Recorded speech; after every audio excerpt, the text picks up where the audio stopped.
Well, I have managed to find a few videos going over use of this touch module. I haven't found any going over how to use it with the Raspberry Pi, so here we go. I had a few of these TTP223 modules laying around. Interacting with this device will be very similar to interacting with a standard push button. For the most part, you could simply take the ground and I/O pins on this device and swap them in for the ground and GPIO pin you would normally attach a push button to on your Raspberry Pi. The VCC pin is the only additional thing you really have to worry about wiring-wise. One consideration you have with this device on the Raspberry Pi that you do not have with, say, using it on an Arduino is ensuring you're not frying your Pi. When you feed it 3.3 volts, it outputs 2.8 volts, perfectly compatible with the GPIO Pi Safe. The signal voltage is consistent as well. As you can see, it's always outputting the same amount when the button is pressed.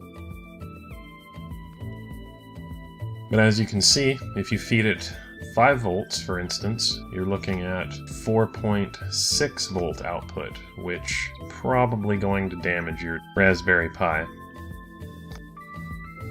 Unless you want to burn money for the sake of it, you'll want to avoid this.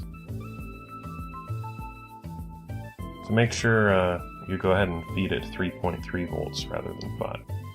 The placement of the ground I/O and VCC pins on this module are actually rather fortunate for use with your Pi. Corresponds rather nicely with some of the GPIO pins.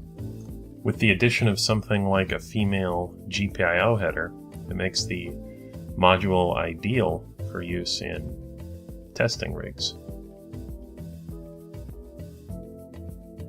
As you can see here, this enables you to just slot the ground and I/O pins conveniently into the header, and the VCC pin is placed in such a way that running a jumper from 3.3 volt rail is not a big deal at all. If you are planning on using this primarily with the Raspberry Pi, the 5 volt tolerance is not completely useless actually, as this does give you a handy way to test the module before installing it on a Pi. As you can see, using this device in place of a momentary button is a simple matter. The code to do so is nearly identical, only a very minor change is required. If you were to use the momentary button, this would be set to false. For use with this module, it's set to true. Okay, so now that we've answered the question of how, let's move on to the question of why.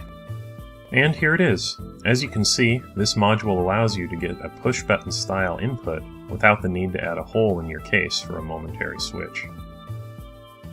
This ability to toggle the module through a few millimeters of material is very useful in a number of use cases. There are some limitations you'll want to be aware of before using it in a project, however. I had originally planned on using this module in a project that needed to be both waterproof and have the ability to receive user feedback. I found it curious that I could find no examples of this module being used for that purpose. Aside from seeing how I really should have cleaned my sink before filming this, you can see the likely reason I couldn't find any examples. Water trips the module, making distinguishing user feedback from, say, a bit of rain a bit of a challenge. There really is only one more thing you need to consider if you plan on using this module. Notice how the module is tripped by contact with this object? The module appears to work by detecting changes in capacitance relative to an initial reading it appears to take when it first powers up. So materials that seem to trip the unit do not do so if they are in detection range when it first powers up. This is why the module is only getting tripped here when I move my finger near it.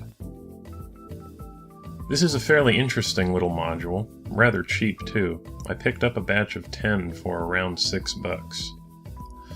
While it is disappointing that it does not seem to be suitable for use in projects where water/waterproofing is a factor, I think there are still plenty of uses for this device, probably mainly in cases where preserving the aesthetic appeal of your project case is paramount. Anyway, here's some footage of me soldering, and some information about some of the items I used in the video, and random credits and stuff.